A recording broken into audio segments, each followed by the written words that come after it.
Hi everyone, welcome to Concept Skills once again. So this is lecture number 4th of genetics. In last class we have already discussed about the test cross performed by Mendel to determine the genotype of dominant phenotype, and also we have started the post Mendelism phenomenon, in which we have discussed only one phenomenon, that is incomplete dominance. Today, we will be discussing all the remaining phenomenon of post-Mendelism, that is pleiotropy, codominance, multiple allelism, and the lethality. Right. So let's begin our class. So very first we will discuss about pleiotropy. So pleiotropy में क्या होता है? One single gene regulates more than one character. More than one character को जब एक single gene regulate करे, वो ही pleiotropy के अंदर आता है. Pleiotropy is the phenomenon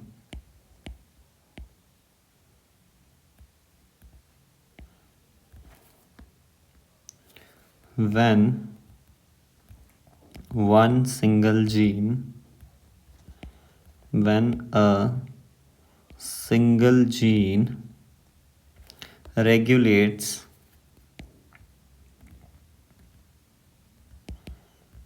more than one character.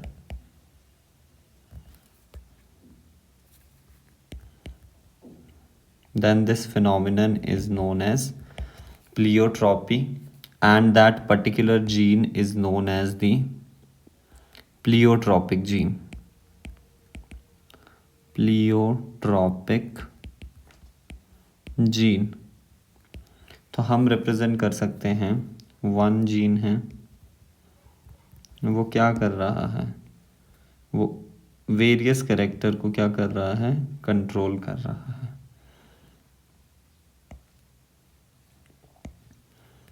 One character,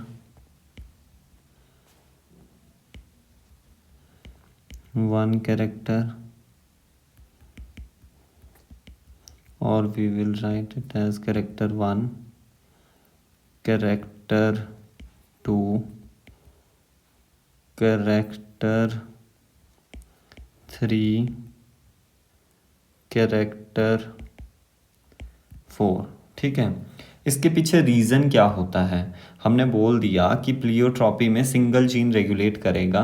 character 1, character 2, character 3, character 4, इन सभी को फिनोटिपिकली लाने के लिए या फिर फिजिकली लाने के लिए हमारे पास प्रोडक्ट्स की नीड होगी. ठीक है. कैरेक्टर 1 लाने के लिए प्रोडक्ट 1, प्रोडक्ट 2, 3 के लिए प्रोडक्ट 3 एंड कैरेक्टर 4 के लिए प्रोडक्ट 4 नेसेसरी होगा. सो इनको फिनोटिपिकली लाने के लिए या फिर फिजिकली लाने के लिए कोई प्रोडक्ट्स चाहिए होंगे, और इन प्रोडक्ट्स की फॉर्मेशन के दौरान एक कॉमन सबस्ट्रेट चाहिए होगा, एक कॉमन सब्सटेंस चाहिए होगा, जो कि फॉर्म किया जाएगा by this gene, one single gene. So this this single gene contributes its role in bringing the various character phenotypically. इन सभी कैरेक्टर को फिनोटिपिकली लाने के लिए ये सिंगल जीन जो है एक कॉमन सब्सटेंस बना रहा है, और ये कॉमन सब्सटेंस जो है इन प्रोडक्ट्स की फॉर्मेशन के दौरान जो है वो यूज हो रहा होगा. दस दिस सिंगल जीन जो है वो प्लियोट्रॉपिक जीन की तरह काम करेगा. तो इस रीज़न को भी हम लिख लेते हैं, दैट कैरेक्टर 1, 2, 3 एंड 4 को फिनोटिपिकली लाने के लिए, ये मैं थोड़ी आपकी इनफॉर्मल लैंग्वेज में ही लिख रहा हूँ, बट आपको समझाने के लिए, फिनोटिपिकली और फिजिकली लाने के लिए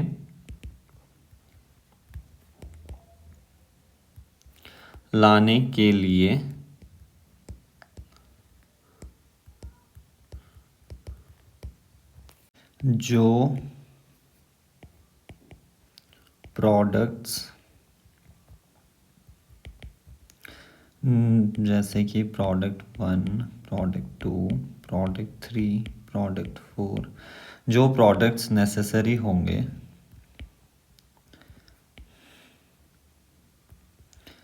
during their formation,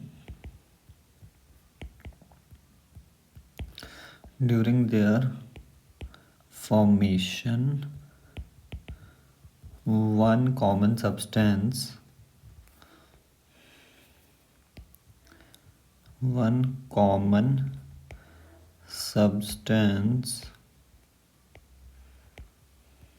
नेसेसरी होगा और सबस्ट्रेट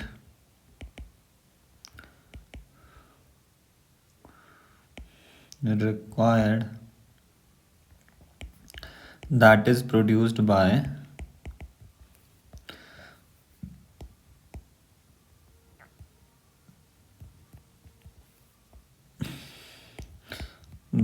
a gene, जो कि वो प्रोडक्ट प्रोड्यूस किया जाएगा एक जीन से। thus हम बोल सकते हैं thus this single gene contributes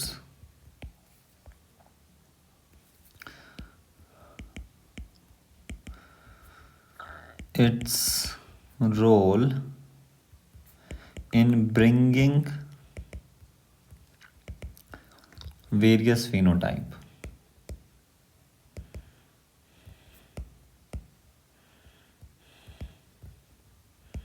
right और डायरेक्टली हम क्या बोल सकते हैं कि क्या है रीज़न हमारे पास प्लियोट्रॉपी का क्या है। Pleiotropy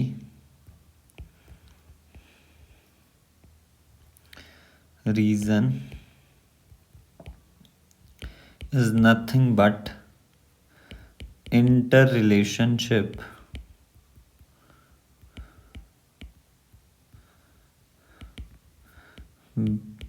between various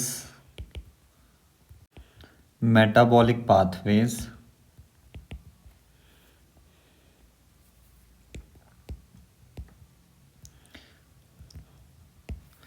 which control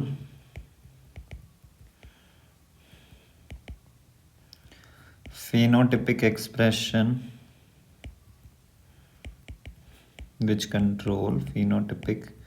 expressions। ठीक है, ये सिंपली प्लियोट्रॉपी का रीज़न है हमारे पास। तो यहाँ पर हम पहला एग्जाम्पल देख लेते हैं। Examples of pleiotropy. Very first क्या आएगा, a gene in cotton plant is responsible for regulating various character। A gene in cotton plant is responsible for regulating lint fiber length, जो फाइबर होता है उसकी लेंथ का, lint fiber length को regulate करता है और कंट्रोल करता है। The same gene regulates size of plant, size of cotton plant, responsible for ovule number, also responsible for viability, कि कब तक वो जो है वो सरवाइव करेगा, viability of seeds, and last but not the least size of cotton ball।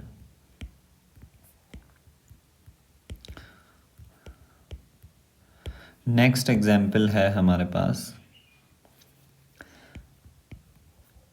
A gene in human is responsible for PKU, that is phenylketonuria।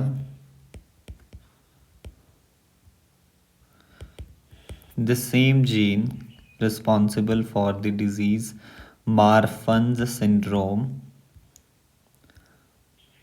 this same single gene is responsible for mental retardation, this same single gene is responsible for depigmentation of hair and skin।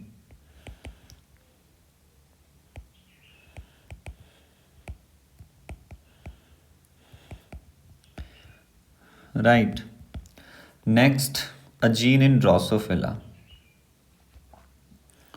Third, यहाँ पे हमने numbering डाली, हाँ डाल रहे हैं, तो यहाँ पे आ जाएगा third, that is a gene in Drosophila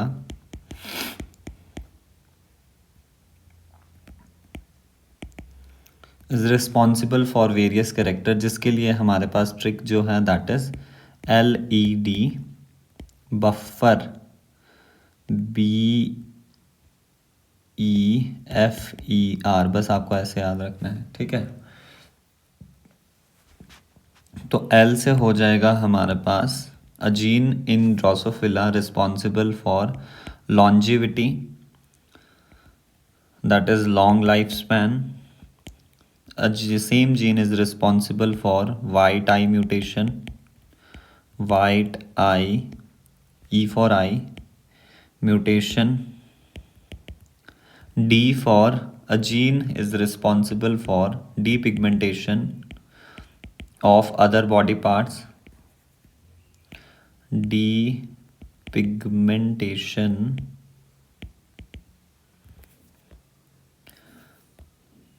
of other body parts. B for this same single gene is responsible for size of balancers, balancers का size के लिए responsible है। And F for the same gene is responsible for the fertility of the fly. Now next example is a gene in human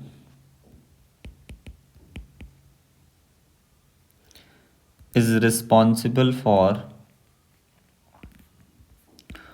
altered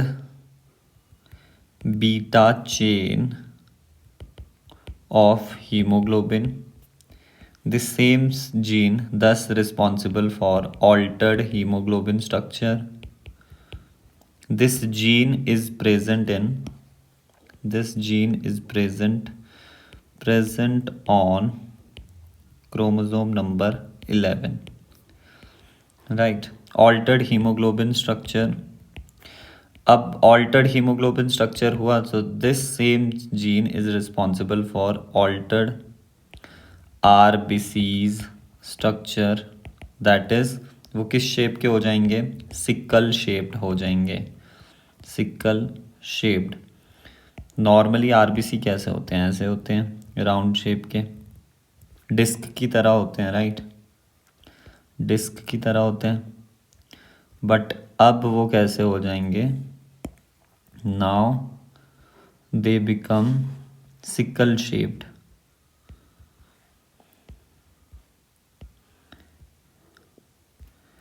तो this is normal RBC, this is sickle cell anaemia में जो जिसको होगा उसके ऐसे होंगे। This same single gene is responsible for provides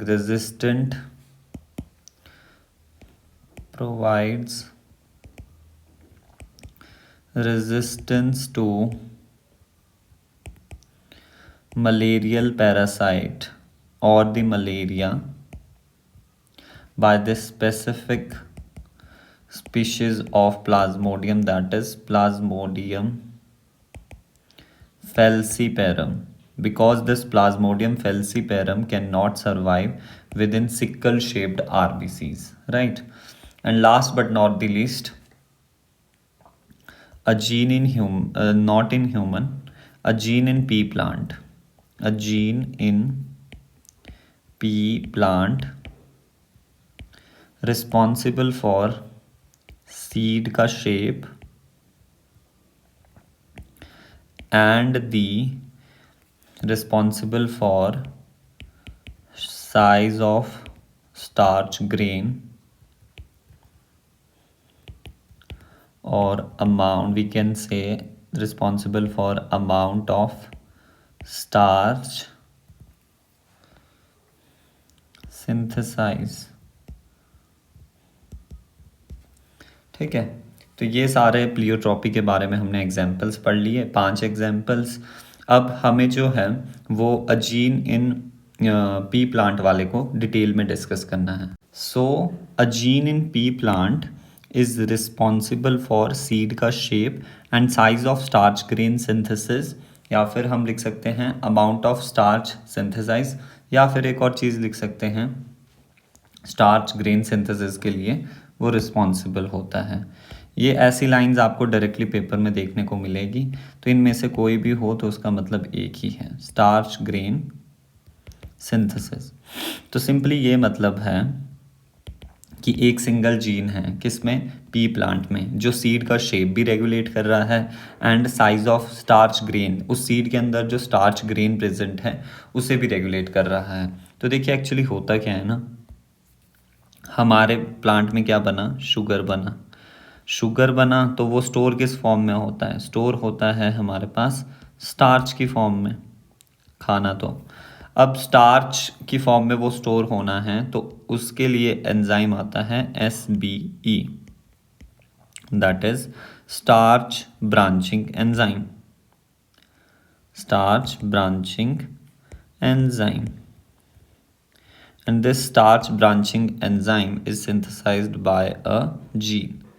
वो gene जो है वो SBE फॉर्म करता है और साथ ही साथ में वो ही जीन जो है सीड के शेप को भी रेगुलेट करता है, सीड के शेप को भी रेगुलेट करता है और SBE को भी सिंथेसाइज करता है। अब डिपेंडिंग ऑन दी SBE आपके पास फॉर्म हो रहा है या फिर नहीं, उस बेसिस पे आपके पास साइज ऑफ स्टार्च ग्रेन जो है वो डिसाइड होगा। अब लेट्स से हमारे पास SBE सिंथेसाइज हुआ, सिंथेसाइज नॉर्मली, तो हमारे पास कैसा होगा इसका size, large starch grain, large starch grain होगा। अगर आपके पास SBE नॉट सिंथेसाइज्ड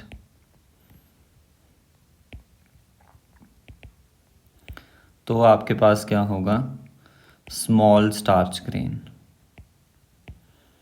सिंपली ये फंडा है। अब लेट्स से ये जो जीन है ना आपके पास, इसे हम मान लेते हैं B जीन। कौन सा जीन,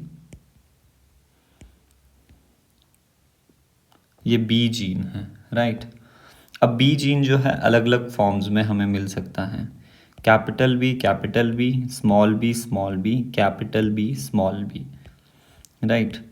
अगर कैपिटल B की फॉर्म में हुआ तो हमारे पास कैसा होगा, राउंड सीड होगा। एंड अभी हमने देखा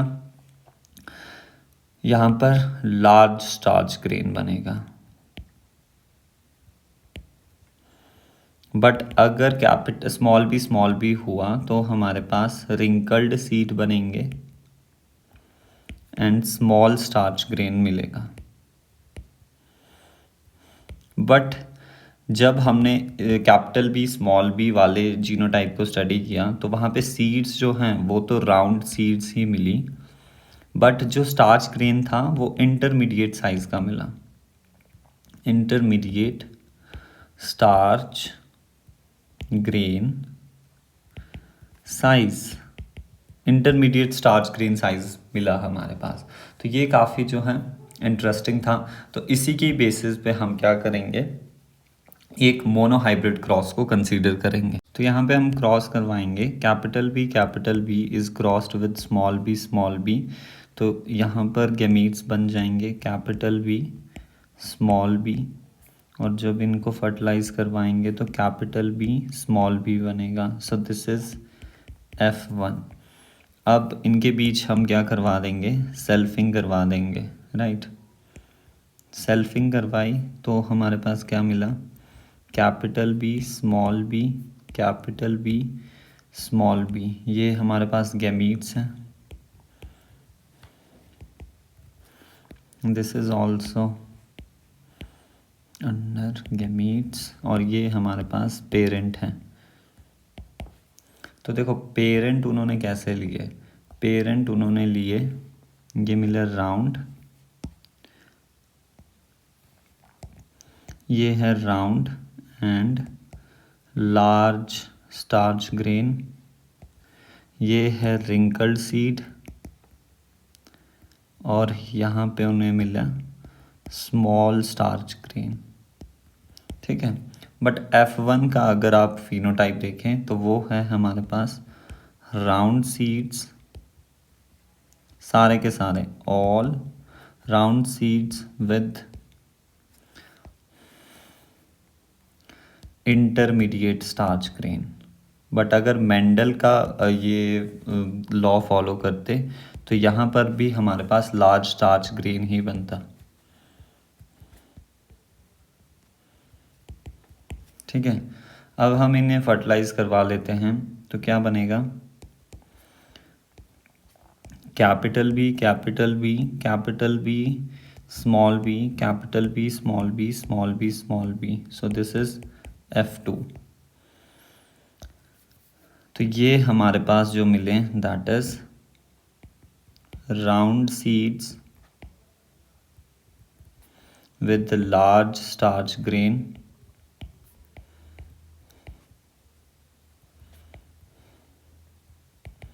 राइट, और ये दोनों जो हैं वो कैसे मिले,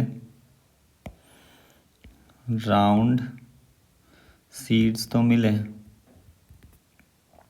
विद इंटरमीडिएट स्टार्च ग्रेन।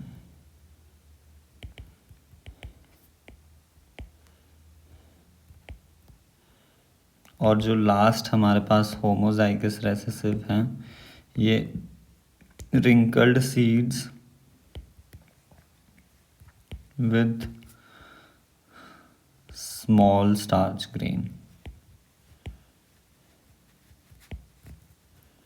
ठीक है, तो हम ऐसा नहीं बोल सकते, इससे हम क्या इन्फेरेंस निकाल सकते हैं, हम ये नहीं बोल सकते कि बी जीन जो है उसमें ये वाला जो अलील है वो ऑलवेज डोमिनेंट है। तो जो डोमिनेंस है ना किसी भी जीन का, dominance let's say capital B की ही हम बात करें तो हम इसको ऐसा नहीं बोल सकते कि this gene is always dominant, ऐसा नहीं है। Dominance is not an autonomous feature, autonomous feature नहीं है कि ऑलवेज ही हमारे पास ये वाला जीन जो है वो डोमिनेंट फॉर्म में होगा। वो डिपेंड करेगा, जो आपके पास डोमिनेंस है वो डिपेंड करता है कि आपके पास जीन प्रोडक्ट क्या बन रहा है और उस टाइम आप कौन से करेक्टर को चूज कर रहे हैं under consideration.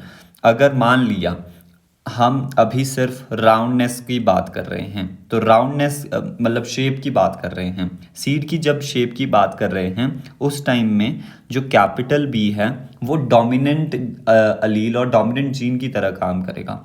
But same if this gene, इस जीन को हम किस करेक्टर के लिए ले रहे हैं, फॉर दी स्टार्च ग्रेन के साइज के लिए, तो उस टाइम पे ये जो जीन है is not completely dominant over small b. तो हम बोल सकते हैं when we consider starch grain synthesis, B and small b जो हैं वो डोमिनेंट रेसेसिव रिलेशनशिप फॉलो करेंगे, dominant recessive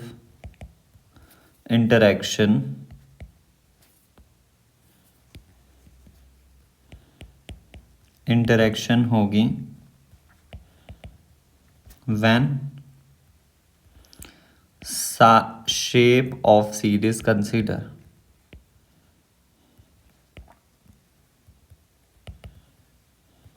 and follows normal Mendelian ratios। ठीक है, एंड जब हम capital B and small b जो हैं उनके बीच जो है वो इनकम्प्लीट डोमिनेंस इंटरेक्शन होगी, interaction when size of starch grain is considered।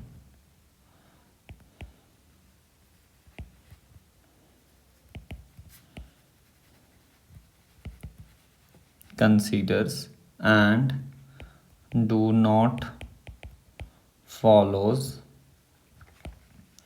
Mendelian law. तो हम बोल सकते हैं, यहाँ से हम क्या कंक्लूड करें, कंक्लूजन ये ही है that dominance is not an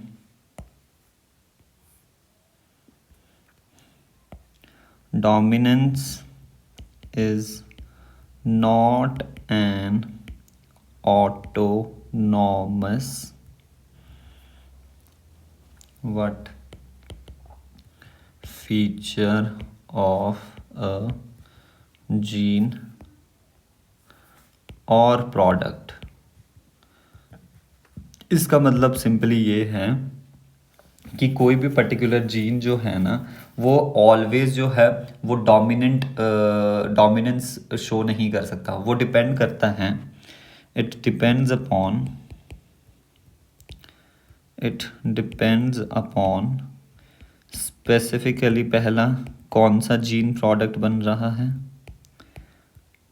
और the character you choose to examine, the character we chose to examine।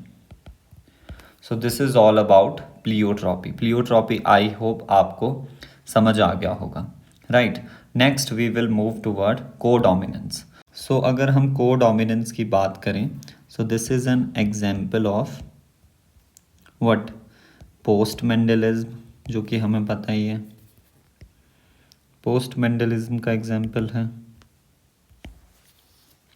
Deviation from Mendelian law, deviation और एक्सेप्शन टू फ्रॉम और टू मेंडेलियन लॉ। और ये अलीलिक इंटरेक्शन का example है, और non allelic बताइए। मैंने बताया है आपको लास्ट क्लास में allelic and non allelic interaction के बारे में। सो this is an example of allelic interactions, यानी सेम जीन के दो अलील्स के बीच कुछ ऐसी इंटरेक्शन होगी जिसकी वजह से हमारे पास फिनोटाइप डिसाइड होगा। अलीलिक इंटरेक्शन और intragenic interaction, interaction within the same gene, intragenic interaction. So इसके एग्जाम्पल्स की अगर हम बात करें, सबसे पहले हमारे पास आता है फर्स्ट, किस में देखने को मिलता है, स्किन और कोट कलर। एक्चुअली वो हेयर का होता है, हेयर कलर होता है, स्किन और coat colour of short horn cattles, short horned cattles. Next है हमारे पास A B blood grouping, not A B O. A B O blood grouping is an example of multiple allelism. Next is M N blood grouping in human, obviously।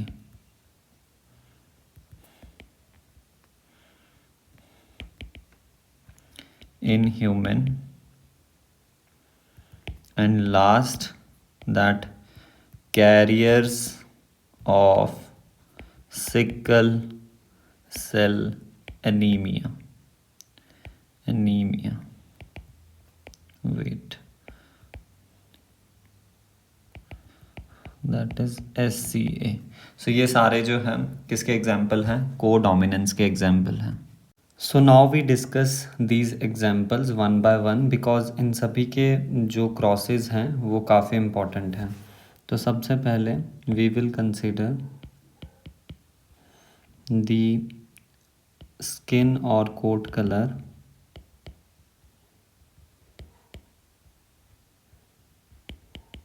Short horn kettles.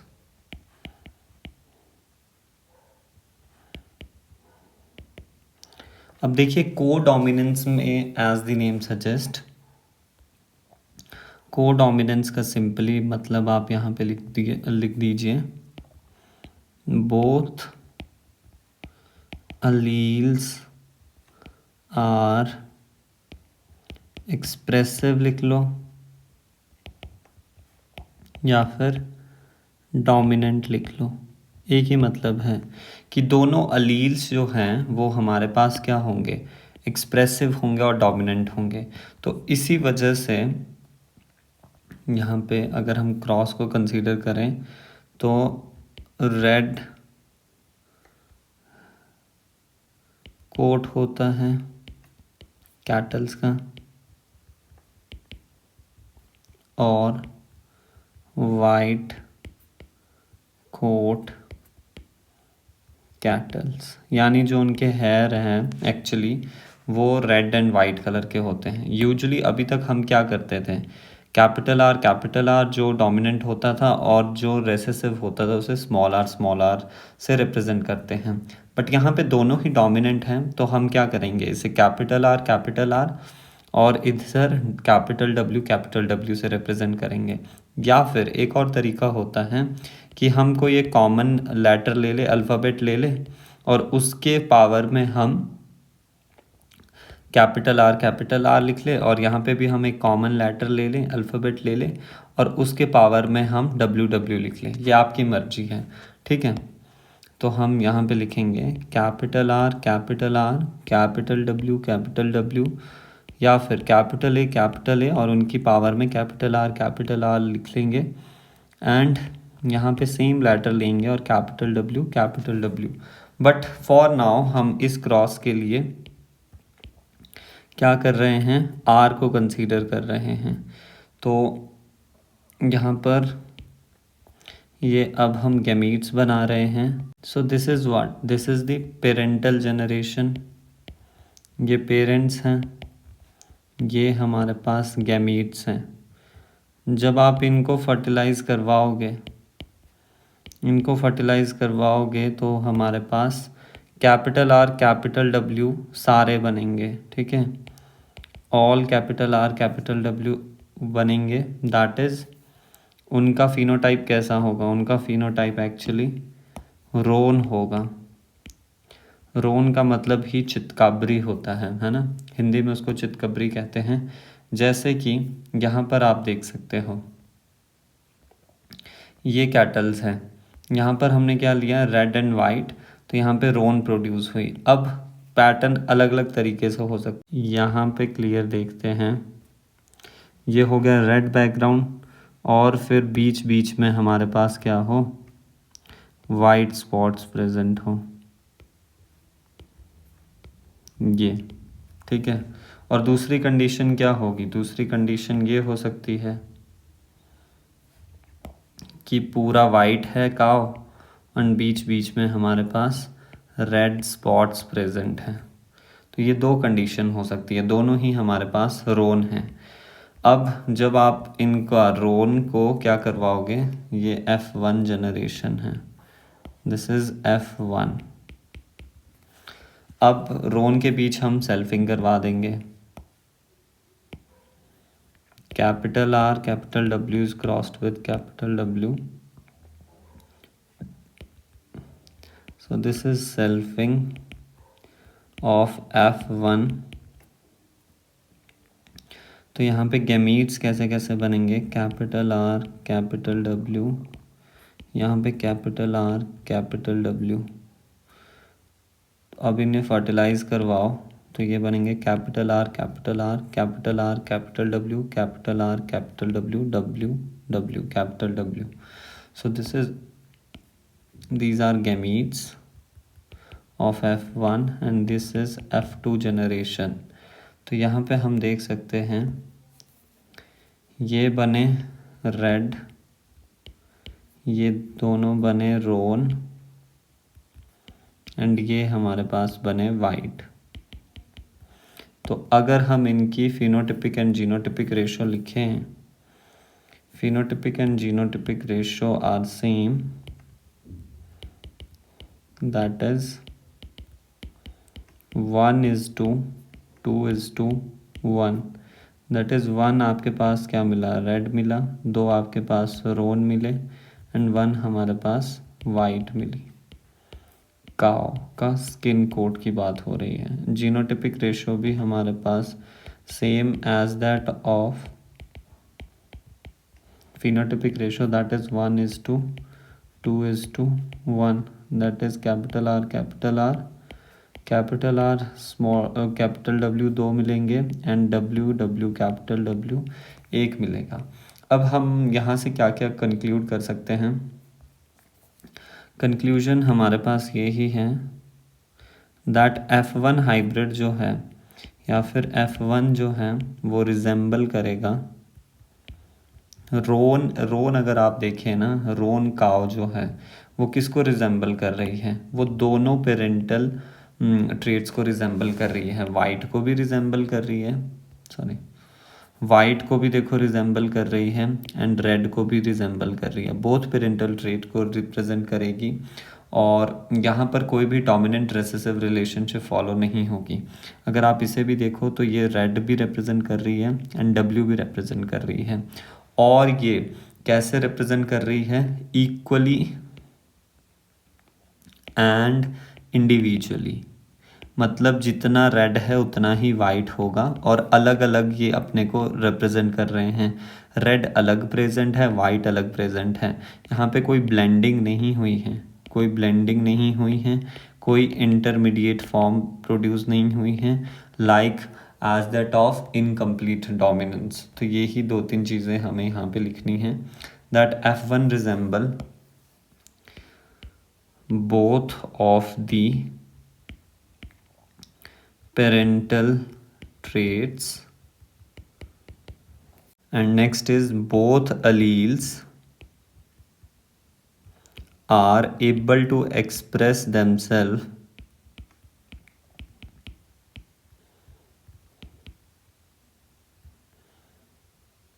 equally and individually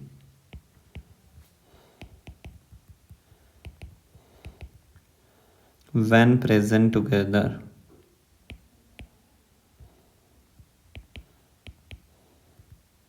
That is in hybrid form, ठीक है। And ये do not follow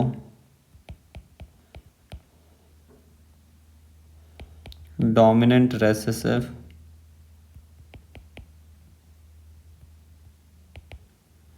relationship, not an example of blending inheritance. Wait,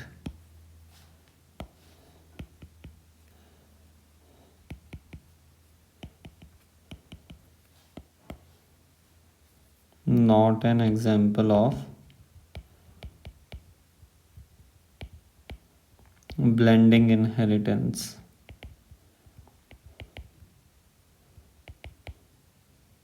तो ये basically actually हम क्या देख रहे हैं यहाँ पे भी मैं आपको क्लियर कर लूँ। यहाँ पे हमने प्लियोट्रॉपी देखा ना, this is actually the mono hybrid cross, ठीक है।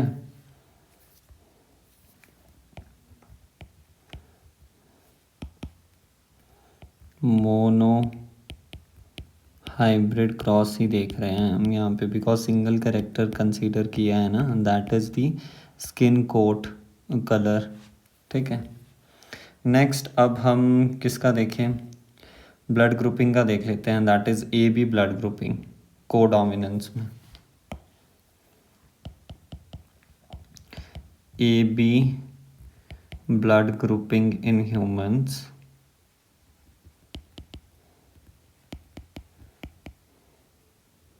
उसके लिए हम क्या कर रहे हैं? मोनो हाइब्रिड क्रॉस कंसीडर कर रहे हैं, ठीक है। तो पेरेंटल जनरेशन कैसे लेंगे? ए ब्लड ग्रुप लेंगे, A blood group, B blood group, but parent हमें पता है पेरेंटल जनरेशन हम कैसे लेते हैं? होमोजाइगस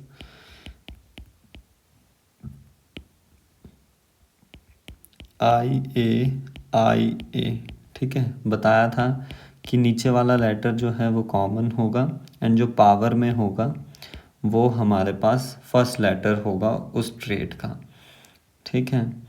देन हम इनसे गैमीट्स बनाएंगे तो I A and I B बनेंगे, देन इनको फर्टिलाइज करवाया तो IAIB ऑल किस में, F1 में. These are nothing but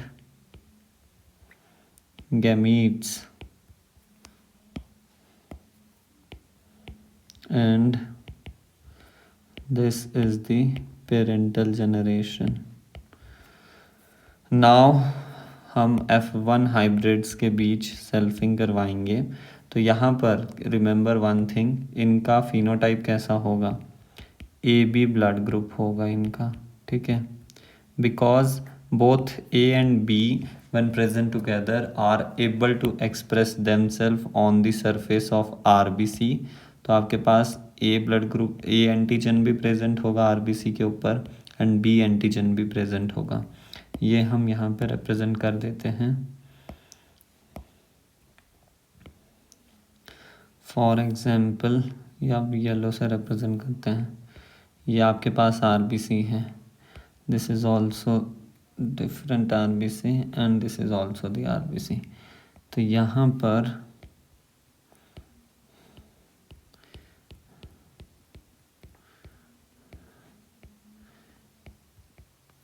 wait, A antigen present होगा RBC पे. ठीक है, ये यहाँ पे बताने की कोशिश हो रही है. और यहाँ पर हमारे पास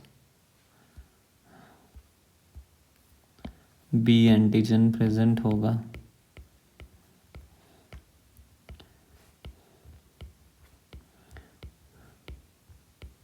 बट जो ये वाले RBC होंगे इनमें दोनों टाइप के एंटीजन प्रेजेंट होंगे, A as well as B.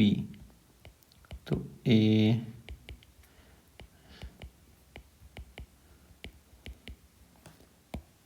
and B antigen both are present on the surface of RBC, right. Next हमारे पास क्या है कि हम F1 हाइब्रिड के बीच सेल्फिंग करवाएंगे.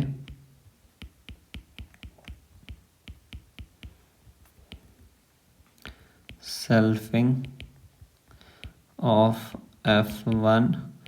तो गैमीट्स हम अगर बनाएं तो बनेंगे IAIB और यहाँ से हमारे पास सेम बनेंगे IA एंड IB. तो जब इनको फर्टिलाइज करवाएंगे तो हमारे पास बनेंगे individual IAIA, IAIB, IAIB, IBIB, right. तो ये फिनोटाइप हो जाएगा A blood group, this both are AB blood group and this is B blood group. तो ये है हमारे पास F2 के ऑफस्प्रिंग्स. ये F1 के जो इंडिविजुअल हैं उनके गैमीट्स हैं. And this is the selfing of F1. तो यहाँ पर PR एंड GR सेम हो जाएगा again. Phenotypic ratio that is 1:2:1. A blood group, AB blood group और एक इंडिविजुअल ऐसा होगा जिसका B blood group.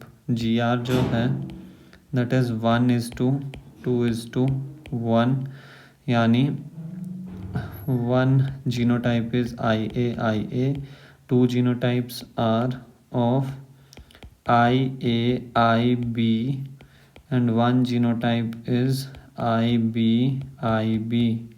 So this is all about AB blood grouping in human. Same for the MN blood grouping. And last but not the least, carriers of sickle cell anemia. Monohybrid cross for carriers of sickle cell anemia, जो कि अब हम फटाफट discuss करेंगे, right. इसके लिए भी हम मोनोहाइब्रिड क्रॉस ही देख रहे हैं. तो फर्स्ट हम लेंगे नॉर्मल हीमोग्लोबिन, नॉर्मल हीमोग्लोबिन और यहाँ पे हम लेंगे सिकल सेल डिजीज्ड का HB. तो यहाँ पे हम रिप्रेजेंट करते हैं नॉर्मल हीमोग्लोबिन को HbA and sickle cell disease वाले को एच बी एस से रिप्रेजेंट करते हैं।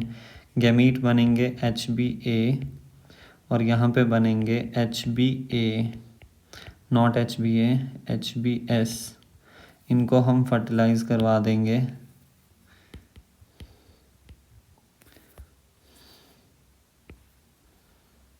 HbS, ठीक है। इनको फर्टिलाइज करवाया तो हमारे पास क्या प्रोड्यूस हुए, HbA, HbS all. So these are parents, these are their gametes, and this is F1. तो F1 में हमारे पास ये जो होंगे, these are the carriers of sickle cell anemia। ये फिनोटिपिकली कैसे होंगे, नॉर्मल होंगे, बट 50% RBCs नॉर्मल होंगे इनके, 50% RBCs सिकल शेप्ड होंगे, राइट। अब F1 हाइब्रिड के बीच जो हैं वो हम क्या करवा देंगे, हाँ सेल्फिंग करवा देंगे। सेल्फिंग करवाई तो गैमीट्स हमारे पास बने HbA, HbS और यहाँ पे बने HbA, HbS। फिर इनको हमने फर्टिलाइज करवाया, यहाँ पे शायद हमने साइन नहीं लगाया था, लगाया है, राइट। तो इनको जब हम फर्टिलाइज करवाएंगे तो इंडिविजुअल बनेंगे HbA, HbA, HbS, HbA, HbS, HbA, HbS, HbS, HbS। तो ये बना नॉर्मल HB, ठीक है। ये हमारे पास बने कैरियर्स और ये हमारे पास बने individual with sickle cell anaemia. And same यहाँ पे PR एंड GR रहेगी। So this is all about for codominance, ठीक है। Now we will discuss about multiple allelism. Multiple allelism का क्या मतलब है। अभी तक हम क्या पढ़ते आए हैं कि जो एक जीन होता है उसकी 2 फॉर्म्स होती हैं, दैट इज़ 2 अलील्स होते हैं जो कि एक कैरेक्टर को कंट्रोल करते हैं, और वी कैन से 1 फिनोटाइप को वो कंट्रोल करते हैं। बट अगर एक जीन की मोर देन 2 अलील्स हो, एक जीन के मोर देन 2 अलील्स हो जो कि एक सिंगल कैरेक्टर को कंट्रोल कर रहे हो, then the phenomenon is known as, ये था according to Mendelian law, right. But ये है हमारे पास मल्टीपल एलेलिज्म का कॉन्सेप्ट कि एक जीन की मोर देन टू अलील्स जब एक जीन में आपके पास प्रेजेंट हो, तो मल्टीपल एलेलिज्म में हम सिंपली लिख सकते हैं that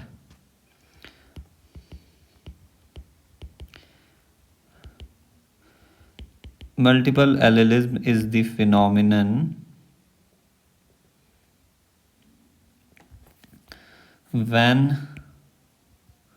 there is existence of more than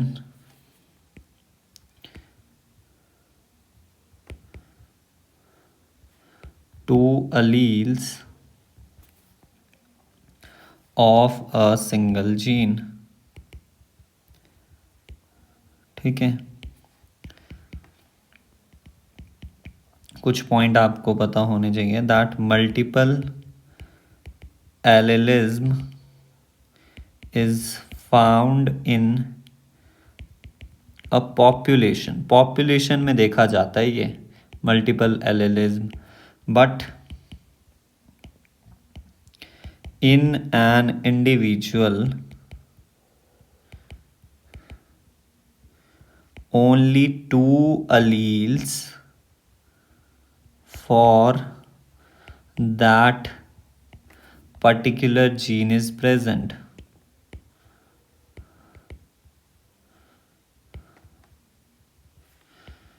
Are present. समझ पा रहे हो आप? मल्टीपल एलेलिज्म जो है, जो हम बोल रहे हैं मोर देन 2 अलील्स, वो हमारे पास पॉपुलेशन में देखे जाते हैं। बट अगर हम किसी एक पर्टिकुलर इंडिविजुअल की बात करें तो उसमें सेम जीन के लिए, उस पर्टिकुलर जीन के लिए तो ऑलवेज 2 अलील्स ही प्रेजेंट होंगे, right. And multiple alleles are present on same loci of homologous chromosomes,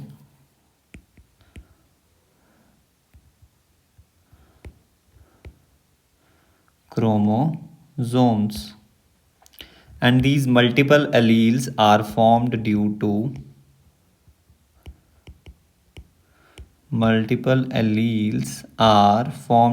mutation. ये सारे पॉइंट्स जो है ना, इसमें आपके पास सारे प्रीवियस ईयर आपके क्वेश्चंस जो हैं वो कवर हो रहे हैं। ये सारे के सारे किसी ना किसी एग्ज़ाम में आपके पास आए ही हैं म्यूटेशंस। अब इनके एग्जाम्पल्स की अगर हम बात करें तो एग्जाम्पल्स में हमारे पास एक ट्रिक है, दैट इज़ बर्ड। सबसे पहले आता है ब्लड ग्रुपिंग कौन सी, ABO blood grouping in humans. Then आता है रैबिट में स्किन और R फॉर रैबिट, ठीक है, स्किन और coat colour of rabbit. Then D से आ जाएगा हमारे पास eye colour of Drosophila.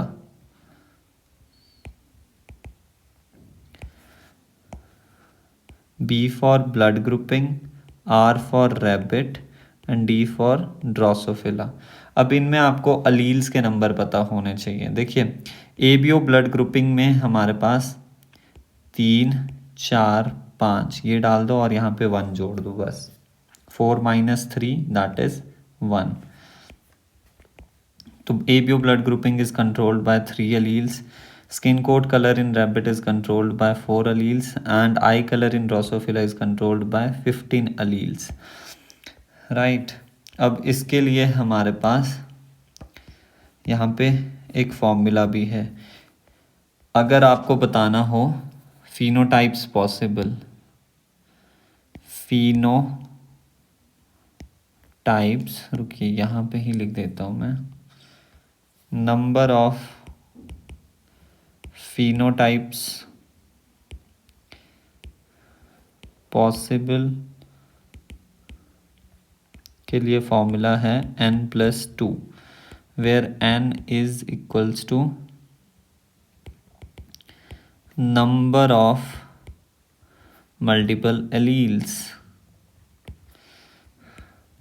n+2 आ गया। And number of genotypes possible के लिए फॉर्मूला है, जीनोटाइप्स पॉसिबल के लिए फॉर्मूला है n/2 इंटू n+2। ये फॉर्मूला है।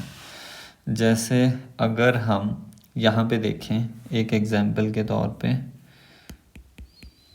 ABO ब्लड ग्रुपिंग में फिनोटाइप्स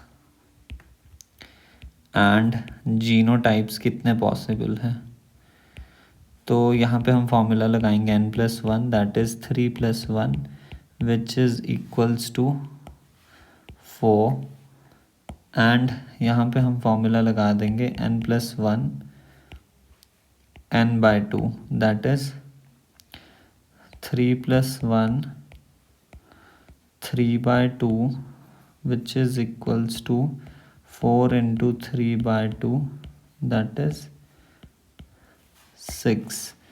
तो हमारे पास जीनोटाइप्स जो हैं that are 6 possible and phenotypes जो हैं वो हमारे पास 4 पॉसिबल है। Now we discuss ABO blood grouping in detail.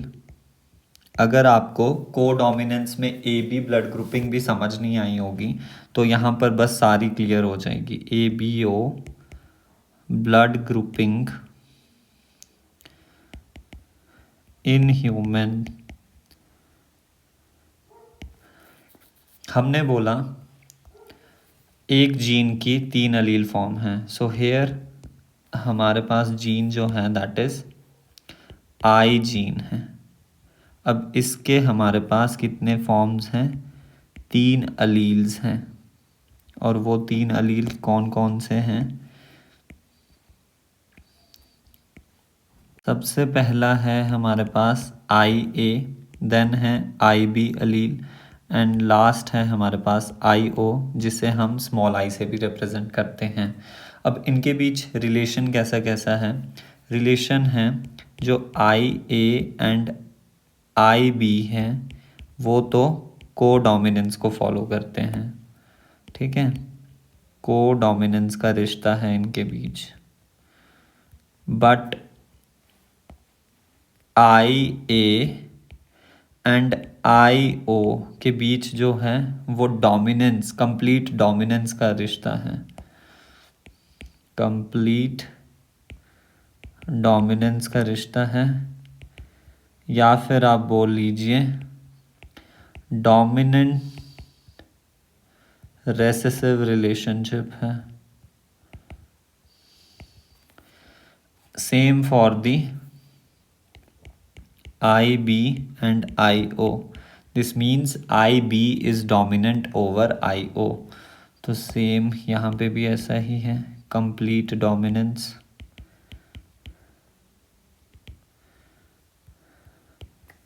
तो हम लिख सकते हैं यहाँ पे दैट IA एंड IB के बीच हो गया कोडोमिनेंस एंड इन दोनों के IA एंड IB जो है इन दोनों का रिश्ता IO के साथ जो है that is of dominant type, dominant type का रिश्ता है। नेक्स्ट अब हम क्या करें? नेक्स्ट हम देखते हैं इनके पॉसिबल जीनोटाइप्स एंड फिनोटाइप्स। देखिए हमने अभी फॉर्मूले से निकाला था phenotypes possible, phenotypes possible, that is for genotypes possible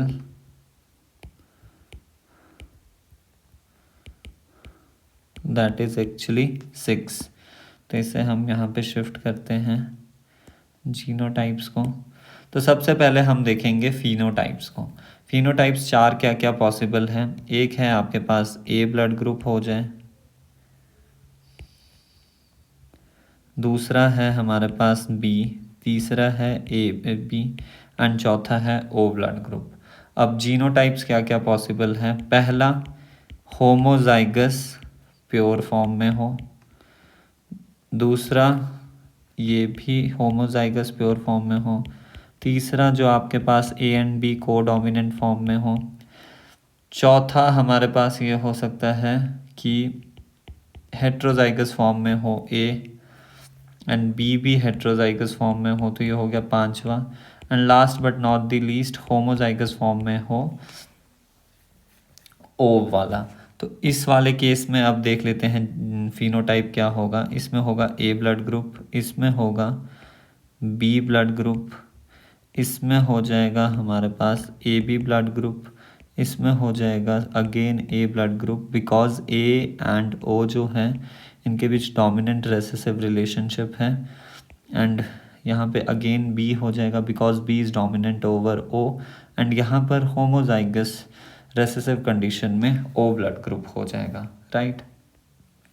तो आई थिंक ये ही है ब्लड ग्रुपिंग के बारे में। दैट यहाँ पे लिख भी देते हैं कुछ चीज़ें अगर आपको समझ नहीं आ रही होगी। ए इज़, या फिर लिखिए A and B are dominant over O, ठीक है। A and B are dominant over O. अब हम यहाँ पे एक टेबल कंसीडर करेंगे A B O blood grouping, उसमें हम डिटेल में अच्छे से समझ लेंगे। A B O blood grouping, हमें 8 कॉलम बनाने हैं यहाँ पे, ठीक है। 1 2 3 4 5 6 7 एंड लास्ट 8th। इसे यहाँ से क्लोज कर दिया एंड यहाँ से इसे क्लोज कर देते हैं, एंड यहाँ पे हमें फिर 4 रोज बनानी है।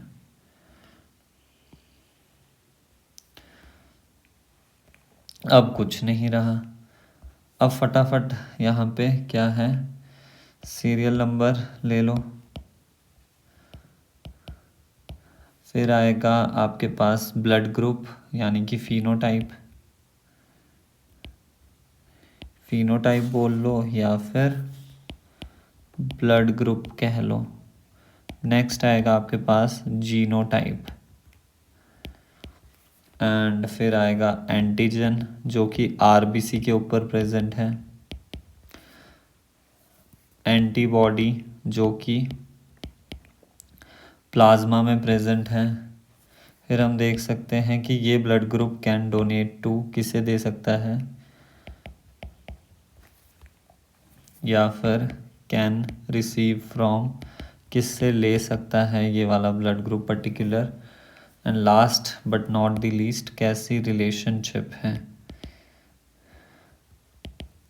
ये वाला पॉइंट तो आपको समझ आ गया ना। ए ब्लड ग्रुप का मतलब क्या है, इसका मतलब है A antigen on RBC, B का मतलब है बी एंटीजन प्रेजेंट होगा ऑन आरबीसी, एंड ओ का मतलब है नो एंटीजन ऑन आरबीसी, कोई एंटीजन प्रेजेंट नहीं होगा। देखिए एक और चीज़ यहाँ पे मैं आपको थोड़ा सा समझा दूँ। जब आप किसी को, मान लिया ये है डोनर, ये है रिसीवर, तो ये है ब्लड डोनर एक्चुअली, एंड ये है ब्लड रिसीवर। तो जब आप यहाँ पे देखिए ध्यान से, जब आप किसी को डोनेट कर रहे हो ना, ब्लड डोनेट कर रहे हो, तो एक्चुअली आप एंटीजन, रुकिए, तो आप एक्चुअली क्या कर रहे हो, एंटीजन डोनेट कर रहे हो। ये हम कंसीडर करेंगे कि एंटीजन दूसरे के पास जा रहे हैं, इसके पास क्या जा रहे हैं, एंटीजन जा रहे हैं। तो यहाँ पे हम लिख सकते हैं ये एंटीजन रिसीव कर रहा है। अब यहाँ पे देखिए क्या होगा, डोनर्स एंटीजन, जो डोनर के एंटीजन होंगे ना, donor antigen interacts with receiver's की एंटीबॉडी, रिसीवर जो होता है, रिसीवर्स एंटीबॉडी। तो जो डोनर का एंटीजन होगा ना, जो एंटीजन दिए होंगे डोनर ने, वो इंटरेक्ट करता है रिसीवर की एंटीबॉडी के साथ, नॉट द एंटीजन, एंटीबॉडी। तो ये एक्चुअली एंटीजन है and this is actually antibody, ये शॉर्ट में लिख दिया है मैंने, राइट। तो मान लिया यहाँ पे मैं बोल रहा हूँ ए ब्लड ग्रुप है किसी पर्सन का, उसने बी ब्लड ग्रुप वाले को क्या कर दिया, डोनेट कर दिया। तो ए वाला ब्लड ग्रुप क्या है, इसके पास ए एंटीजन है और बी वाले के पास एक्चुअली क्या होगा, देखिए कोई भी ब्लड ग्रुप है, ए है, बी है, ओ है, तो ए वाले के पास किसके अगेंस्ट एंटीबॉडी होगी, बी वाले के अगेंस्ट होगी ना एंटीबॉडी, खुद के खिलाफ तो कभी एंटीबॉडी नहीं होगी। ए वाला जो ब्लड ग्रुप है उसके पास अपनी आरबीसी में क्या प्रेजेंट है, ए एंटीजन प्रेजेंट है, तो वो तो उसके लिए सेल्फ मॉलिक्यूल हुआ, बट फॉरेन मॉलिक्यूल क्या हुआ, बी एंटीजन हुआ। तो बी एंटीजन के खिलाफ ए के पास, ए के प्लाज्मा में एंटीबॉडीज प्रेजेंट होगी, that is anti B antibody. अब बी वाला जो है उसके पास, बी ब्लड ग्रुप के पास कौन सी एंटीबॉडी प्रेजेंट होगी, एंटी बी की एंटी ए, एंटी ए खुद वाले मॉलिक्यूल के खिलाफ तो कभी नहीं होगी ना, एंटी एंटीबॉडी। अब ओ है, ओ में हमारे पास नील एंटीजन, कोई एंटीजन ही नहीं है, तो इसके पास एक्चुअली किसके अगेंस्ट एंटीबॉडी होनी चाहिए, ए के खिलाफ कि बी के खिलाफ, दोनों के खिलाफ होगी इसके पास, एंटी ए एंटीबॉडी भी होगी एंड एंटी बी एंटीबॉडी भी होगी, क्योंकि भाई इसके पास जो है ओ ब्लड ग्रुप जिसका भी होगा उसकी आरबीसी में कोई भी एंटीजन प्रेजेंट नहीं है, ये खाली ऐसे प्रेजेंट है।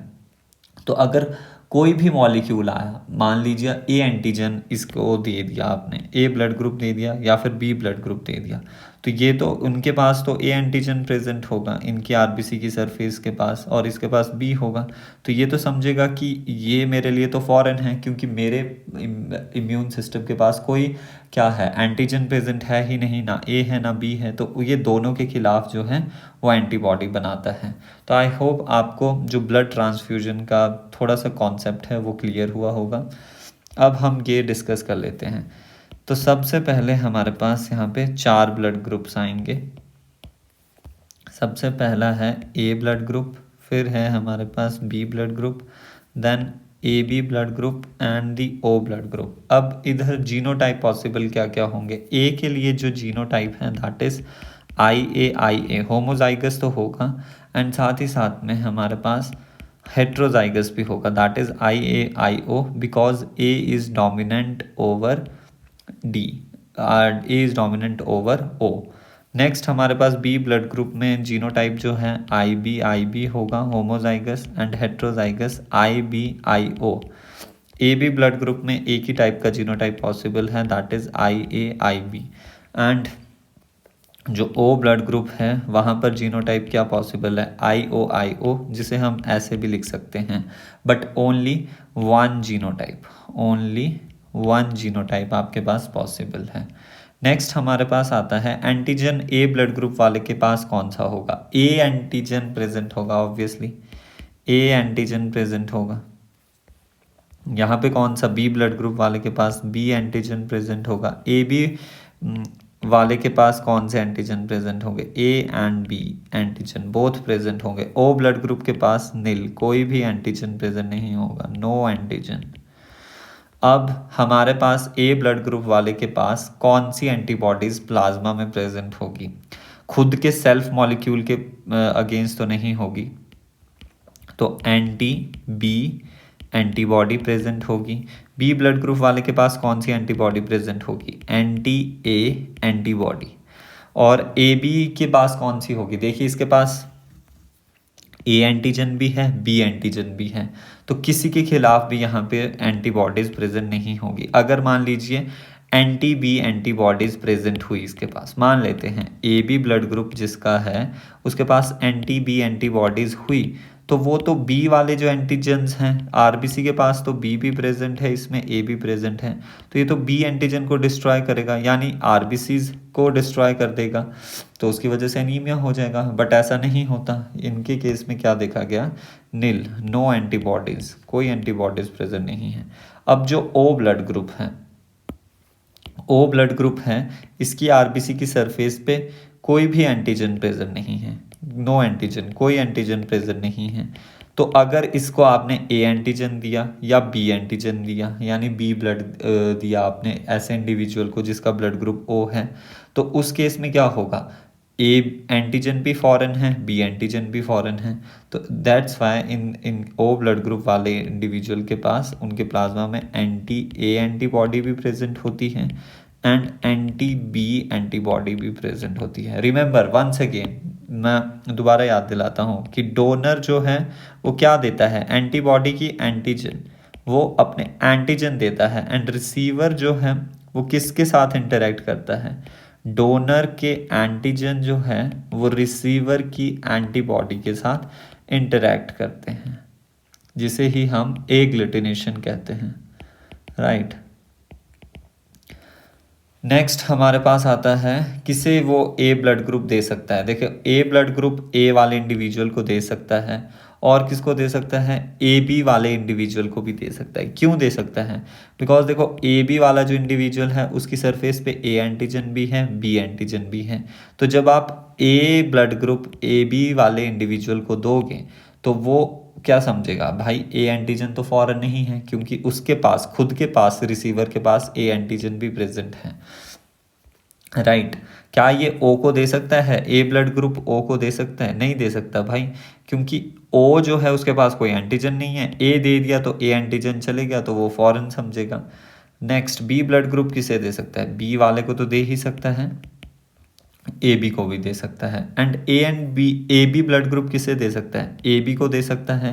क्या वो बी को दे सकता है, क्या वो ए को दे सकता है, क्या वो बी को दे सकता है। अगर देखो ए बी ब्लड ग्रुप जो है ए को दिया तो चलो ए एंटीजन तो इसमें प्रेजेंट है, ठीक है, ए एंटीजन प्रेजेंट है, बट साथ में बी भी तो प्रेजेंट है।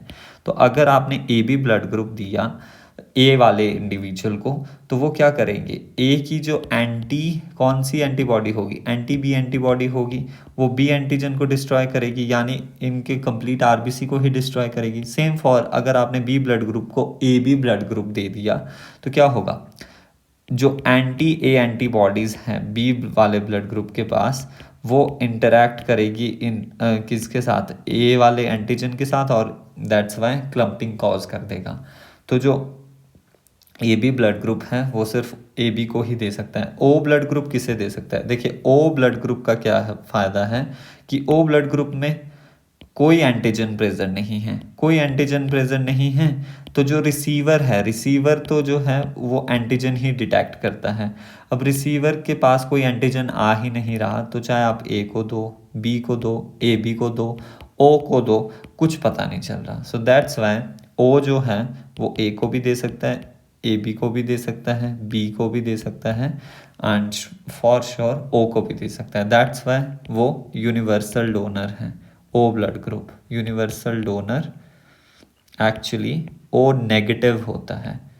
वो आर एच फैक्टर जो है उसके साथ हम पढ़ेंगे कि नेगेटिव क्यों होता है। नेक्स्ट हमारे पास है can receive from, A blood group ए से भी ले सकता है, बिकॉज जब आप देखो क्या बोल रहे हैं, जब आप किसी ए ब्लड ग्रुप वाले को ए ही ब्लड जो है वो डोनेट कर रहे हो तो सेम एंटीजन जा रहा है, सेम एंटीजन जा रहा है तो कुछ नहीं होगा। क्या ए जो है वो ओ से रिसीव कर सकता है, ए ब्लड ग्रुप जो है वो क्या ओ वाला ब्लड ले सकता है, ले सकता है, बिकॉज ओ में तो कोई एंटीजन प्रेजेंट नहीं है। दैट्स वाई यहाँ पर ओ भी आएगा। Same for the B blood group, B से भी ले सकता है, ओ से भी ले सकता है। ए बी किससे ले सकता है, ए से भी ले सकता है, बी से भी ले सकता है, ए बी से भी ले सकता है, ओ से भी ले सकता है। बिकॉज देखो रीज़न, ए से ए बी ब्लड ग्रुप को आप ये अगर ए दिया तो ए एंटीजन फॉरेन नहीं है इसके लिए, बी जो है वो भी फॉरेन नहीं है, ए बी दोनों दे रहे हो तो भी फॉरेन नहीं है, ओ में कोई एंटीजन ही नहीं है, तो आपके पास ए बी चुपचाप ले लेगा। दैट्स वाई ए बी जो है दैट इज़ यूनिवर्सल एक्सेप्टर और रेसिपिएंट। तो हम लिख सकते हैं universal recipient actually A B positive होता है। नेक्स्ट हमारे पास ओ किससे ले सकता है, ओ सिर्फ ओ से ही ले सकता है। अगर आपने ओ ब्लड ग्रुप को मान लिया ए दिया तो ए एंटीजन गया, उसके अगेंस्ट एंटीबॉडी है एंटी ए एंटीबॉडी, बी दिया तो एंटी ए बी एंटीबॉडी, अगर ए बी दे दिया तो एंटी ए एंटीबॉडी भी है ओ के पास, एंटी बी बी एंटीबॉडी भी है, तो इन तीनों को डिस्ट्रॉय कर देगा। दैट्स वाई ओ जो है वो ओ से ही ले सकता है। अब ए ब्लड ग्रुप में कैसी रिलेशनशिप है, ए जो है ब्लड ग्रुप कैसा है, डोमिनेंट है, डोमिनेंट ब्लड ग्रुप है, बी भी जो है that is also dominant blood group. A B जो है वो को डोमिनेंस रिलेशनशिप फॉलो करते हैं। एंड जो ओ है दैट विल फॉलो, एक्चुअली वो कैसा ब्लड ग्रुप है, रेसेसिव ब्लड ग्रुप है, राइट। तो ये आपके पास टेबल है एबीओ ब्लड ग्रुपिंग के लिए। आई होप आपको क्लियर हो गया होगा। ये सेम जो आपके पास टेबल है वो थोड़ा क्लियर विजुअल के लिए आपको यहाँ पे बनाया गया है दोबारा से, राइट। यहाँ पे हम देख सकते हैं। अब बिना देखे बताना कि जो ए बी ब्लड ग्रुप है उसके पास कौन सी एंटीबॉडी प्रेजेंट होगी। उसके पास कोई भी एंटीबॉडी प्रेजेंट नहीं होगी। यही सेम टेबल्स बार बार रिपीट हो रहे हैं। अब थोड़े बहुत क्वेश्चंस देख लेते हैं। Ram has O blood group, फटाफट देखते हैं। राम का ओ ब्लड ग्रुप है एंड उसकी सिस्टर का ए बी है। What could be the blood groups of their parents. तो ये काफ़ी मज़ेदार क्वेश्चन होते हैं। राम का है ओ ब्लड ग्रुप और उसकी सिस्टर का है कैसा, ए बी ब्लड ग्रुप। तो ब्लड ग्रुप ऑफ पेरेंट्स क्या क्या होंगे देखिए। अगर आप इसका जीनोटाइप लिखें तो ये ही पॉसिबल है। इसकी सिस्टर का लिखे तो ये वाला जीनोटाइप पॉसिबल है। अब आप पेरेंट्स देखो, पेरेंट्स कुछ भी हो सकते हैं, मेल फीमेल, वो हम यहाँ पे कंसीडर नहीं करेंगे। यहाँ पे आई ए आई बी का मतलब है कि ए एक पेरेंट से आया होगा, बी एक पेरेंट से आया होगा। यहाँ पर आई ओ का मतलब है ये एक पेरेंट से आया होगा और ये एक पेरेंट से आया होगा। तो बस जीनोटाइप भी बन गया पेरेंट्स का। क्या बना, दैट आई ए एक पेरेंट से, आई बी दूसरे पेरेंट से, फिर आई ओ एक पेरेंट से, आई ओ एक पेरेंट से। तो एक पेरेंट का जो जीनोटाइप है, या फिर आप बोल लीजिए दी फिनोटाइप, वो हो गया यहाँ पे ए और यहाँ पे हो गया बी। ये है हमारे पास पेरेंट्स का, राइट। तो सिर्फ इतना सा पूछा है। Next question is a child has blood group B. एक चाइल्ड का ब्लड ग्रुप है बी और उसकी मदर का है ए बी और फादर का है A, and then genotype of parents. Simply क्या बोला है, चाइल्ड जो है नीचे से स्टार्ट करना होता है हमेशा। यहाँ पे उसका ब्लड ग्रुप है बी और माँ का है ए बी एंड फादर का है ए। माँ का अगर ये है तो जीनोटाइप सिर्फ ये ही पॉसिबल है, राइट।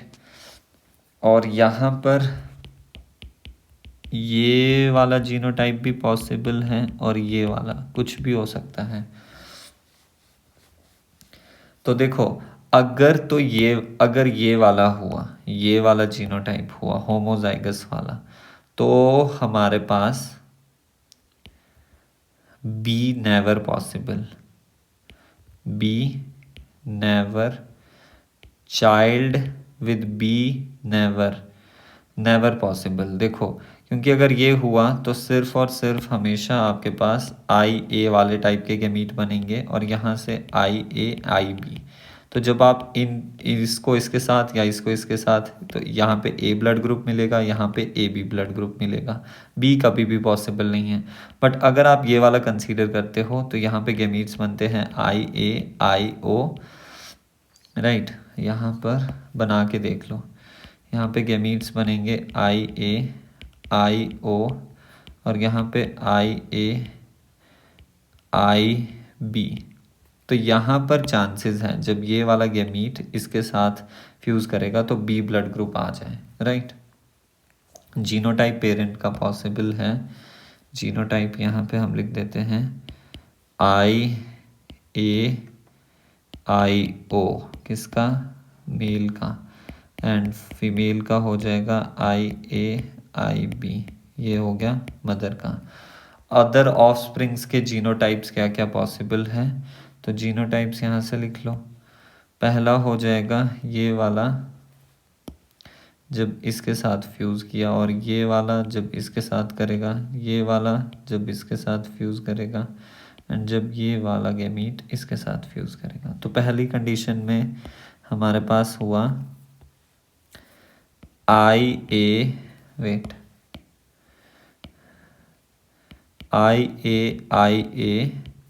नेक्स्ट हमारे पास हुआ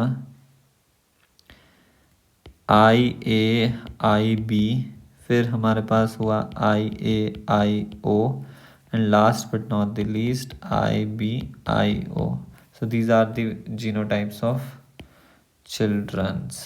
यहाँ पे लिख लो IAIA,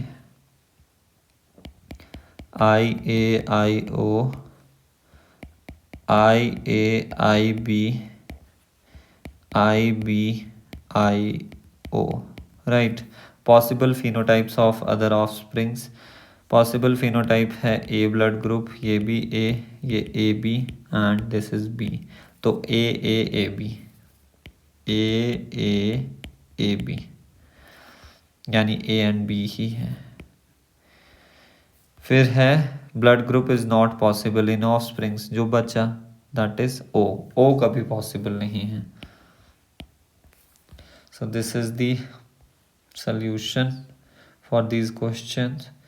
नेक्स्ट है हमारे पास determine the genotype of parents which can give birth children of all possible phenotypes. हमें ऐसे पेरेंट का क्या बताना है, जीनोटाइप बताना है जो कि सारे टाइप्स ऑफ फिनोटाइप को प्रोड्यूस कर दे इन ब्लड ग्रुप्स. तो देखो वो यूजुअली क्या होगा, वो डायरेक्टली आपको समझ आ जाना चाहिए जिसमें हर टाइप के अलील्स प्रेजेंट हो. तो IAIO low and IBIO low. Right. तो इनसे आप पहले तो गैमीट्स बना लो. गैमीट्स बनेंगे IAIO, यहाँ पे बनेंगे IBIO. राइट. तो जब आप इनको फ्यूज़ करवाओगे तो बनेंगे IAIB, नेक्स्ट बनेगा IAIO, नेक्स्ट बनेगा IBIO एंड नेक्स्ट बनेगा IOIO. तो इन जीनोटाइप्स से हमारे पास ब्लड ग्रुप ए बी, ये ए, ये बी एंड ओ. तो ऑल 4 टाइप्स ऑफ फिनोटाइप्स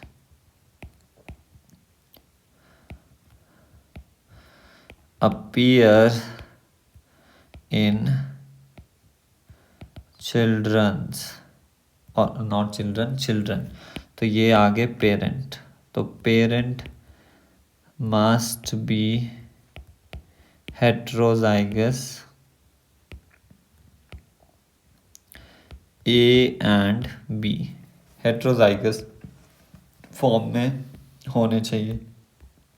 अगर parent homozygous A and B की फॉर्म में हुए ना तो आपके पास सारे ए बी ही बनेंगे, all child's A B.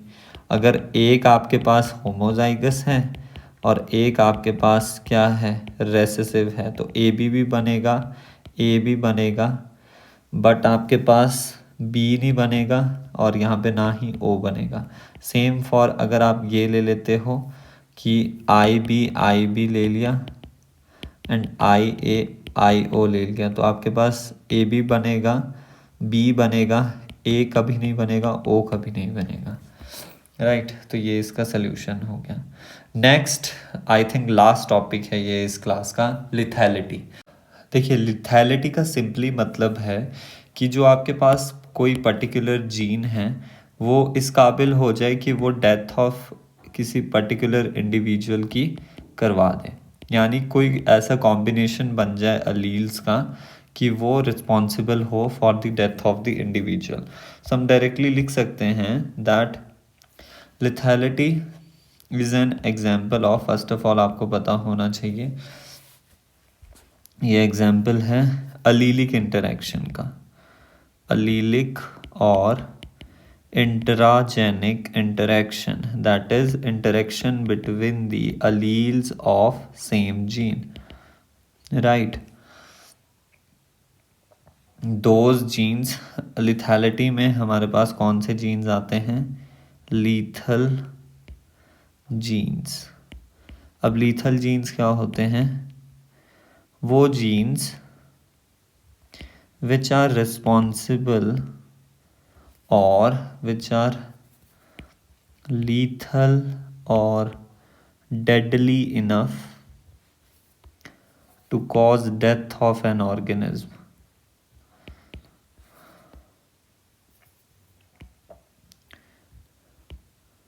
Death of an organism. अब लिथैलिटी 2 टाइप्स की होती है। टाइप्स अगर आप देखें, पहला है रेसेसिव लिथैलिटी एंड दूसरा है हमारे पास डोमिनेंट लिथैलिटी। रेसेसिव लिथैलिटी का सिंपली मतलब है that gene is lethal only in homozygous condition, ठीक है। And lethal gene can gets transmitted to next generation में वो लीथल जीन पास ऑन हो सकता है टू नेक्स्ट जनरेशन। और डोमिनेंट लिथैलिटी में का क्या मतलब है that gene is lethal in both homozygous and heterozygous condition।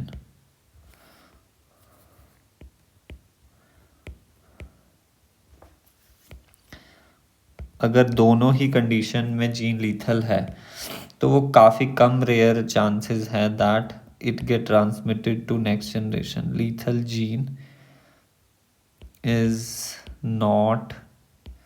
is generally not passed to next generation, और ये वेरी रेयर होती है डोमिनेंट लिथैलिटी।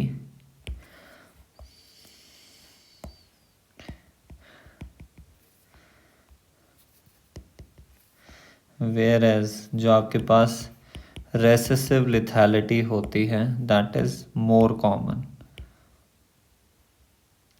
इसका आपको सिर्फ एक एग्जाम्पल याद रखना है that is Huntington's Korea disease in human. ये एक डिजीज है, कौन सी? एक्चुअली ये ऑटोसोमल डोमिनेंट डिजीज है।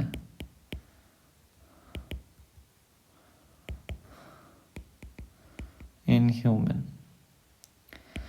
वेयर एज यहाँ पे अगर आप बात करें, सबसे पहले आता है स्किन और coat colour in German mice. Coat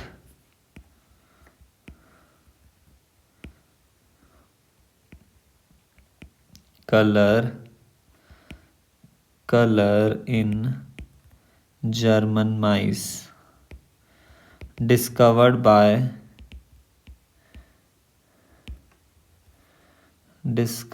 by L. Cugnot, ये साइंटिस्ट थे। तो हम बोल सकते हैं इन्होंने एनिमल में डिस्कवर की थी। फिर एक प्लांट के डिस्कवरर भी आएंगे। तो सबसे पहले क्या हुआ, यहाँ पर हमने लिया capital Y small y is crossed with capital Y small y। ये है हमारे पास येलो कलर्ड माइस, ठीक है। कैसे? येलो कलर्ड माइस। एक्चुअली कॉम्बिनेशन पता है क्या है, कैपिटल Y जो है वो येलो कलर प्रोवाइड करता है और ये लीथल भी है होमोजाइगस में, एंड स्मॉल y जो है ये प्रोवाइड करता है ब्राउन कलर। यहाँ पे तो कैसा है, यहाँ पे तो दोनों ही येलो कलर्ड माइस हैं, बोथ येलो कलर्ड माइस हैं। तो फिर जब इनसे हमारे पास आगे नेक्स्ट जनरेशन बनी तो यहाँ पर बना कुछ ऐसा, capital Y capital Y capital Y small y capital Y small y small y small y। तो ये हुए हमारे पास येलो नहीं, ये वाले जो होंगे ना होमोजाइगस कंडीशन में, इनकी हमारे पास डेथ हो जाएगी। ये जो हेट्रोजाइगस में हैं ये येलो कलर के बनेंगे और ये वाले हमारे पास ब्राउन कलर के बनेंगे। तो यहाँ पर फिनोटिपिक रेशो क्या आई? फिनोटिपिक रेशो की अगर हम बात करें, फिनोटिपिक रेशो इज 0:2:1, या फिर हम 2:1 भी डायरेक्टली लिख सकते हैं। एक की तो होगी डेथ, दो हो गया आपके पास येलो कलर के और एक हो गया आपके पास ब्राउन कलर का। फिर जीनोटिपिक रेशो क्या आई? Genotypic ratio is also same. Genotypic ratio भी क्या आई? 2:1, या बोलो 0:2:1, 2:1। एक का हुआ, दो का हुआ हेट्रोजाइगस और एक का हुआ हमारे पास होमोजाइगस रेसेसिव। और नेक्स्ट हमारे पास जो है दैट इज इसी में ही लिथैलिटी में, रेसेसिव लिथैलिटी में। देखो डोमिनेंट लिथैलिटी को हमने इसके अंदर कर दिया। अब रेसेसिव लिथैलिटी में सबसे पहले हमने देखा ये वाला स्किन कोट कलर। नेक्स्ट हम देखेंगे leaf colour of Snapdragon, leaf colour in Snapdragon.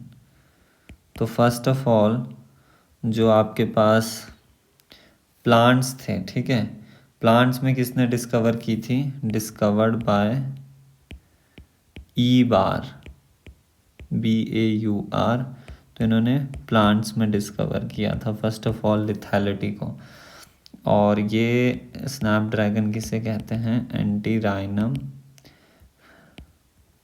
मेजस, ये इसका साइंटिफिक नेम है डॉग फ्लावर का। तो यहाँ पे क्या है, दो टाइप के ट्रेड्स देखने को मिलते हैं। कैपिटल G जो है वो प्रोड्यूस करता है कैसा? Capital G will produce golden leaf and death cause करवाता है होमोजाइगस कंडीशन में, ठीक है। And small g will produce yellow leaf. तो हम बस वो ही करेंगे, हेट्रोजाइगस पेरेंट कंसीडर करेंगे। यहाँ पे भी हेट्रोजाइगस पेरेंट क्या हो जाएगा? Capital G small g, capital G small g। इनका फिनोटाइप बोथ का कैसा होगा? Golden, because capital G is dominant over small g। Golden leaf होंगे इनकी दोनों की, ठीक है।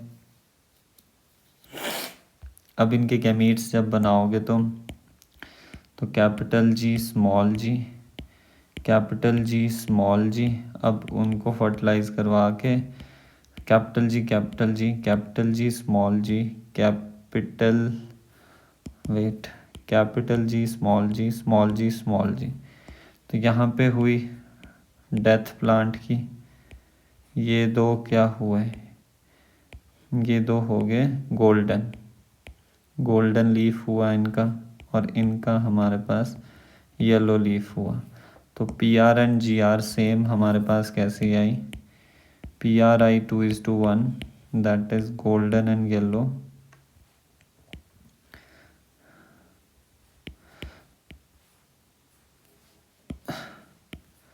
एंड GR भी आपके पास कैसी आई? 2:1। दो आपके पास हेट्रोजाइगस, एक आपके पास होमोजाइगस रेसेसिव। एंड लास्ट इसमें एग्जाम्पल हमारे पास आता है that is what? Carriers of sickle cell anaemia, या फिर वी विल डायरेक्टली से sickle cell anaemia disease, sickle cell anaemia. तो इसमें क्या होगा? हेट्रोजाइगस पेरेंट लीजिए HbA HbS, यहाँ पे भी HbA HbS।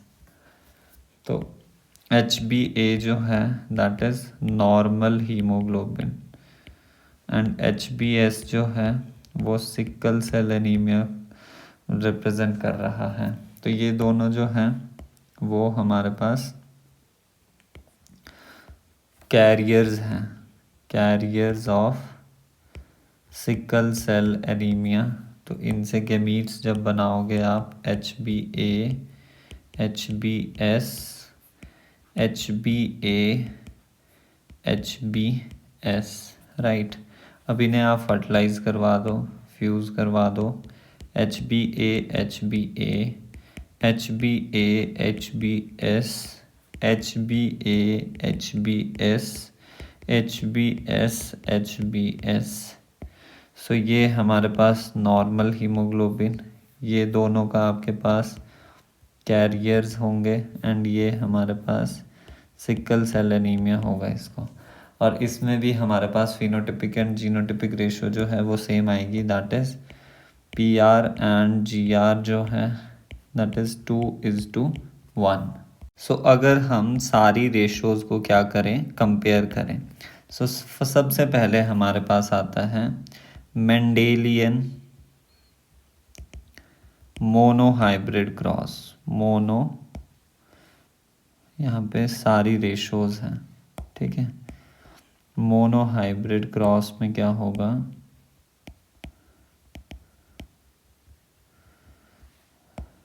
PR जो थी फिनोटिपिक रेशो दैट इज़ 3:1, 3 जो थे that is dominant trait, and 1 जो था that is recessive trait. Genotypic ratio जो थी that is 1:2:1, that is homozygous dominant, heterozygous and the homozygous recessive। फिर हमारे पास आता है टेस्ट क्रॉस। टेस्ट क्रॉस की रेशो क्या क्या थी, देखो 2 टाइप की थी। अगर आपके पास होमोजाइगस पेरेंट, अगर आपके पास होमोजाइगस था या फिर अगर आपके पास हेट्रोजाइगस था। तो अगर होमोजाइगस था आपके पास डोमिनेंट फिनोटाइप, तो PR एंड GR जो थी दैट इज़ 4:0। और अगर आपके पास हेट्रोजाइगस था डोमिनेंट ट्रेट, तो PR and GR is equals to 1:1। एक आ गया आपके पास डोमिनेंट ट्रेट, यानी एक टॉल और एक रेसेसिव ट्रेट, यानी कि ड्वार्फ प्लांट, या फिर आप बोल लीजिए एक पर्पल और एक वाइट। यहाँ पे सारे के सारे डोमिनेंट ट्रेट ही मिलेंगे होमोजाइगस में, और रेसेसिव आपके पास 0 मिलेंगे। नेक्स्ट हमारे पास आता है इनकम्प्लीट डोमिनेंस। इनकम्प्लीट डोमिनेंस बोल लो। नेक्स्ट आपके पास आता है को डोमिनेंस। इन दोनों में ही हमारे पास क्या होता है, बोथ में PR and GR that is phenotypic ratio and genotypic ratio are same, that is 1:2:1। ठीक है। एक आपके पास आता है डोमिनेंट ट्रेट, डोमिनेंट ट्रेट, एक आएगा आपके पास रेसेसिव ट्रेट, और एक आपके पास क्या बोल लीजिए इंटरमीडिएट। अगर इनकम्प्लीट डोमिनेंस है, या फिर आप बोल लीजिए को dominant trait. And last but not the least आपके पास आता है लिथैलिटी। तो लिथैलिटी में भी हमारे पास phenotypic ratio and genotypic ratio are same, which is equals to 0:2:1 और 2:1। ये बेसिकली हम बात कर रहे हैं रेसेसिव लिथैलिटी की, जो कि मोर कॉमन है, मोर कॉमन। तो ये जो दो है आपके पास, ये हाइब्रिड है और डोमिनेंट ट्रेट है, और ये हमारे पास होमोजाइगस रेसेसिव ट्रेट होगा। ठीक है, सो यहाँ पर हमने रेशोज़ को भी कंपेयर कर लिया सभी को। तो बस ये ही है, ये सारी थ्योरी जो है वो एक्चुअली हम डिस्कस कर चुके हैं सबको डिटेल में। सो अगर आपको कुछ भी डाउट हो तो ज़रूर कमेंट बॉक्स में डालें, right. So that's it for today. आज हमने पोस्ट मेंडलिज्म के जो एक्चुअली अलीलिक इंटरेक्शंस थे उनको हमने डिस्कस कर लिया है। नेक्स्ट क्लास में हम डायहाइब्रिड क्रॉस को स्टार्ट करेंगे, फिर उसकी डायहाइब्रिड क्रॉस की डेविएशंस को भी हम देखेंगे। So if you really like the session, please hit the like button and do comments whatever you like to comment, and please do subscribe to my channel. So that's it for today. Keep learning. Thank you so much.